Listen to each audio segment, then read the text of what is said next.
তুমি নাও। শোনো, সব থেকে বড় কথা আমার এই যে সাধু সঙ্গ পেল, ভক্ত সঙ্গ পেল, এই যে বাচ্চাটা আপনাদের এই চরণধুলি পেয়েছে আজকে যে আঙ্গিনার মাঝে জন্ম বহু জন্মে হয়তো কোনো জন্মে তাই বহু জন্মে বলে রেখেছিলেন, তাই 5 বছর 3-4 বছর বয়স হবে এখন থেকে সাধু সঙ্গ পেল, আপনাদের ভক্ত সঙ্গ পেল।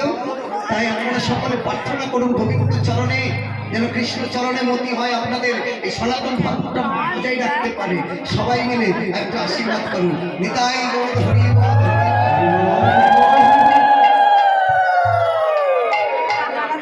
ঠিক আছে, হরি বল, জয় রাধে। এইবার কি হলেন, ওই যে ফুলের সঙ্গে তুলনা হয় না কেন?